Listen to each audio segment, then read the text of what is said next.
리더의 사전적 정의는 이끄는 사람, 즉 지도자를 뜻하며 넓게는 국가를 다스리는 황제를 지칭하는 말이 될 수 있고 좁게는 한 마을을 다스리는 수령도 리더라고 칭해질 수 있습니다. 삼국지에는 수많은 리더들이 등장하는데 유비는 따뜻한 인품과 인간적인 매력으로 여러 사람을 휘어잡는 리더였습니다. 그로 인해 관우, 장비, 조은, 제갈량 등과 같은 우수한 인재들이 그 어떤 고난이 다가와도 유비를 떠나지 않고 그의 곁을 지켰으니 유비야말로 인간적인 리더의 표본이라고 볼 수 있겠습니다. 그리고 유비의 안티테제인 조조는 냉철한 판단력과 공정한 신상필벌을 통해 여러 인재들을 능력에 따라 대우하였으며 홀의 의식을 타파하고 실용적인 자세를 취했기에 삼국지에서 천하통일에 가장 가까이 다가간 인물이 되었습니다. 이처럼 유비와 조조는 삼국지 내에서 가장 뛰어난 리더가 누구인지를 언급할 때마다 항상 등장하는 대표적인 인물들입니다. 그럼 반대로 삼국지에서 최악의 리더를 꼽자면 누가 생각나십니까? 어떤 사람은 부하들을 통제하지 못하고 부하의 아내들을 탐하다가 결국 부하에게 배신당해 패망하게 된 여포를 최악의 리더로 뽑을 것이고,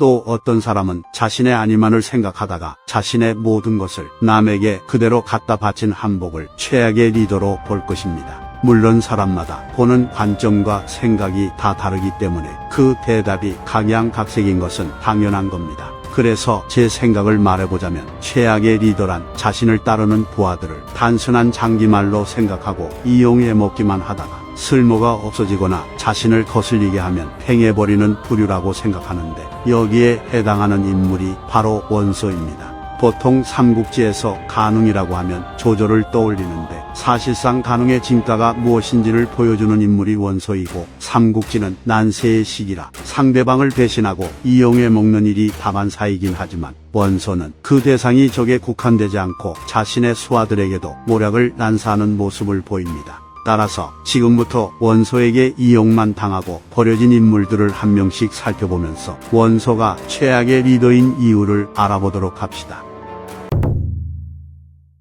기주를 다스리던 한복을 설득해 원소에게 기주를 양보하도록 만들었던 인물들이 있는데, 일반적으로는 순욱의 아우인 순신과 원소의 조카인 고관이 주로 언급됩니다. 하지만 이외에 장도라는 인물도 여기에 힘을 보탰으나 그는 장홍전에서만 언급이 되기 때문에 대부분의 사람들은 그의 존재 자체도 모를 것입니다. 장도는 배송지가 그의 나머지 일은 자세히 나와 있지 않다고 언급할 정도로 기록이 적은 인물이라 그의 출신 성분에 대해서는 알려진 바가 없으며, 다만 몸소 제단에 올라 피를 마셨다는 기록이 있기 때문에 아마 동탁 토벌을 위해 모였던 인물들 중 한 명이었던 것으로 보입니다. 그리고 그는 이후 원소의 휘하에 들어간 것으로 보이며 한복으로 하여금 기주목의 인수를 양보하도록 만들었다고 하는데, 원문을 보면 분주했다고 나와 있기 때문에 그가 원소를 위해 얼마나 이리저리 바쁘게 뛰어다니며 노력을 했는지를 알 수 있습니다. 게다가 당시 원소는 제대로 된 지역 기반이 없어 한복에 도움이 없으면 군량미조차 구하지 못하는 상태였기 때문에 장도 같은 사람의 활약이 없었더라면 하북 재패는커녕 꿈도 제대로 펼치지 못하고 폭망했을 것입니다. 따라서 상식적으로 생각해본다면 장도는 원소에게 큰 이익을 가져다 주었으니 그의 밑에서 우대를 받으며 잘 살았을 거라 추정할 수 있지만, 그는 단 한 번의 실수로 원소에게 찍혀 파멸해 버립니다. 어떻게 된 일인지 살펴보자면, 당시 장도는 원소의 명을 받아 헌제를 아련하고 서신을 바치는 임무를 맡았는데, 이때 헌제가 장도에게 후손에게 전해줄 수 있는 자기를 하사합니다. 그런데 하필이면 이 자기가 원소의 자기보다 높은 자기였던 것 같습니다. 그래서 원소는 매우 분노하며 장도를 죽이는 것에서 끝내지 않고 그의 삼족까지 멸해버렸다고 하며, 장도는 그 과정에서 과오를 살피는 관대함도 받지 못했다고 하니 그는 스스로를 변호할 기회조차 가지지 못하고 죽임을 당한 것입니다. 이처럼 원소는 자신을 위해 열심히 일했던 수하라도 자신의 심기를 거스르면 가차없이 제거해버리는 모습을 보여줍니다. 원소는 한복에게 기주를 양도받은 뒤 겉으로는 한복을 우대해 주었으나 실제로는 한복을 가만히 놔둘 생각이 없었습니다. 그도 그럴 것이 한복은 원소가 거병하는 것을 방해하거나 원소에게 주던 군량미를 자기 마음대로 조절하며 괴롭힌 전적이 있었기 때문에 쿨하지 못한 원소가 그냥 넘어갈 리 만무했습니다. 하지만 원소는 간웅 그 자체였기 때문에 대놓고 한복에게 해코지를 하지 않고 주한이라는 인물을 도관종사로 임명했는데, 주한은 한복에게 원한을 품고 있었던 터라 원소는 이를 이용해 한복을 압박하려 했던 것입니다. 그리하여 주한은 기다렸다는 듯이 병사들을 이끌고 한복의 집으로 쳐들어가 한복을 죽이려 했으며, 한복이 도망치자 한복의 장남을 사로잡아 그의 양 다리를 망치로 부러뜨리는 행패까지 부립니다. 이제 원소가 임명한 사람이 문제를 일으켰으니 이 불똥이 원소에게 튀게 생겼습니다. 그러나 원소가 누구입니까? 그는 이 일이 밝혀져 문제가 생기자마자 곧바로 주한을 사로잡아 죽여서 일을 빠르게 마무리 지었고, 이것을 계기로 원소의 본심을 알게 된 한복은 원소에게 사정을 한 뒤 그의 곁을 떠나 도망칩니다. 그런데 생각해보면 주한이 대갈통에 총을 맞지 않은 이상 자기 마음대로 이런 짓을 저질렀다고 볼 수 없기 때문에 아마 원소의 밀명이 있었거나 원소는 이러한 사태를 미리 파악하고서도 용인했던 것으로 보입니다. 이 일화를 통해 원소의 모략이 얼마나 치밀하고 그가 휘하 사람들을 얼마나 악랄하게 이용하는지를 느낄 수 있는데, 주한은 원소가 자신을 도관종사로 임명할 때 이렇게 이용당하고 죽으리라는 것을 전혀 생각지도 못했을 것입니다. 원소의 인생에 있어서 가장 큰 위기가 무엇이었냐고 묻는다면 당연히 공손찬과 최초로 대규모 회전을 벌였던 개교 전투라고 말할 수 있겠습니다. 삼국지 초기에만 해도 공손찬은 가장 강력한 기병을 휘하에 두어 위세를 떨치고 있었기에 그 자존심이 강한 원소도 공손찬이 자신을 공격하려 하자 고개를 숙이며 화친을 맺으려 했습니다. 게다가 공손찬의 군대는 원소와 싸우기 직전에 청주와 서주의 황건적 30만 무리를 손쉽게 쳐부수어 사기충천한 상태였으므로 공손찬이 기주로 진입하자 기주의 모든 수령들이 성문을 활짝 열고 호응했다고 하니 기주 사람들조차 원소와 공손찬이 싸우면 공손찬이 승리한다고 여긴 것입니다. 그리하여 조평 3년에 원소의 군대와 공손찬의 군대가 마침내 맞붙게 됩니다. 영웅기에 따르면 공손찬의 보병 3만여 명이 방진을 이루었고, 기병은 양쪽의 진영을 이루어 좌우로 각각 5,000기였으며 정예부대인 백마이정 또한 2개의 부대로 나눠 배치되어 있었는데, 공손찬군의 깃발과 갑옷의 위용이 얼마나 대단했는지 갑옷에서 나오는 빛이 세상을 환하게 비출 정도였다고 합니다. 이에 반해 원소의 휘하에는 보병 수만 명과 강로병 1,000명이 있었는데 적은 군세는 아니었으나 공손찬의 군세와 비교하면 상대적으로 열세였습니다. 그러나 불행 중 다행인 것은 원소군 내에 국이라는 장수가 있었다는 점입니다.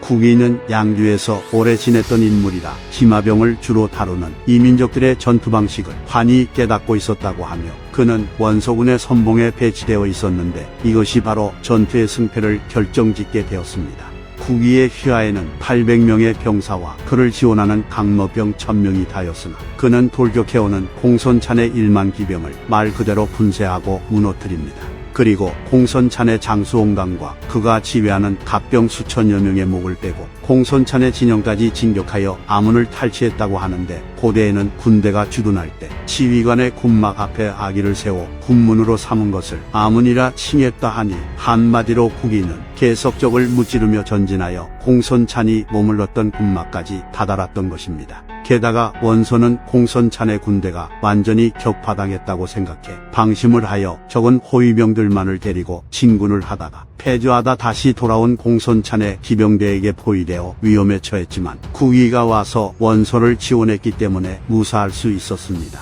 원소는 국위의 활약 덕분에 공손찬의 주력군을 격파하여 공손찬과 맞먹을 수 있는 위세와 명성을 얻을 수 있었으나, 훗날 국위가 공적을 자부하고 교만방자하게 행동했다는 이유를 들어 그를 죽여버립니다. 하지만 후한서 공손찬 열전에 따르면 북인은 흥평 2년에 포구에서 공손찬을 격파하고 연이어 역경을 공격하다가 공손찬의 역습에 패해 엄청난 피해를 입고 수많은 군수 물자를 빼앗겼다고 하는데 국위가 원소에게 죽은 시기가 이 시기로 추정되기 때문에 아마도 그가 죽임을 당한 이유는 교만하게 행동해서가 아니라 패전의 책임을 물어 죽임을 당했거나 더 이상 쓸모가 없어졌기에 팽당한 것으로 보입니다.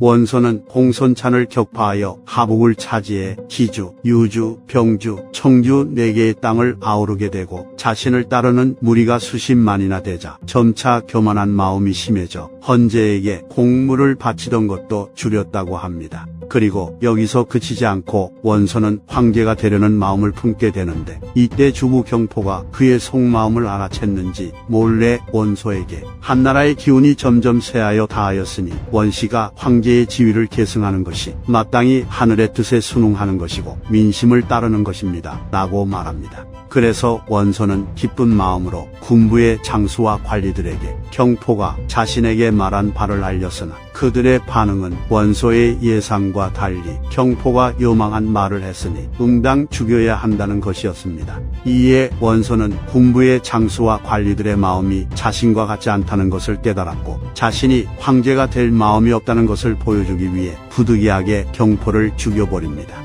그런데 전략의 기록을 보면 원소가 경포를 시켜 자신을 황제로 추대하려는 분위기를 만들려 했던 것으로 나오기 때문에 원소는 경포를 이용해 황제로 추대받으려 하다가 부하들의 반발로 궁지에 몰리게 되자 경포에게 모든 것을 뒤집어 씌우고 죽인 것이 되므로 또 여기서 원소가 부하의 목숨을 얼마나 가벼이 여기는지 알 수 있습니다. 참고로 원소는 이때를 기점으로 군부의 장수와 관리들이 자신의 뜻보다 한나라를 더 중시한다고 판단했기 때문인지 곽도와 봉기 같은 자신의 측근들을 더 중용하기 시작합니다.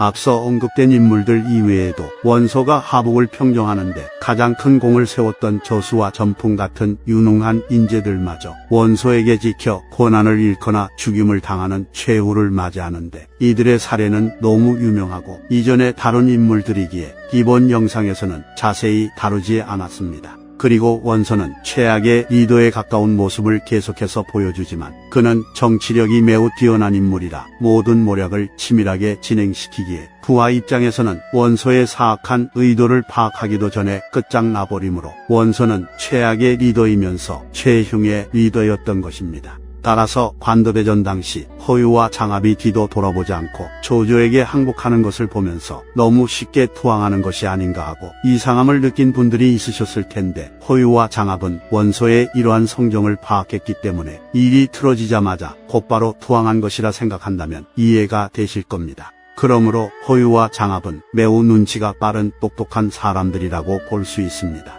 지금까지 원소가 최악의 리더인 이유에 대해 알아보았는데 물론 동의하지 않는 분들도 계실 겁니다. 왜냐하면 앞서 말한 대로 모두가 생각하는 바가 다르기 때문입니다. 그래서 누군가에게는 최고의 리더가 누군가에게는 최악의 리더가 될 수 있는 법이기에 훌륭한 리더의 표상이 되는 유비를 결단력이 부족한 최악의 리더라고 평가하는 사람이 있을 것이고 뛰어난 평가를 받는 조조를 잔인하고 악독한 인물이라 폄하하며 최악의 리더라고 꼽는 사람들도 있을 것입니다. 따라서 삼국지 최악의 리더가 누구인지를 딱 잘라 정할 수는 없으나 부하 입장에서 봤을 때는 단물만 쩍 빨아먹고 뱉어버리는 원소가 최악의 리더가 아닌가 싶습니다. 이상 1화의 삼국지 뇌피셜 2탄 삼국지 최악의 리더편 마치겠습니다. 시청해주신 휴머님들께 감사드립니다.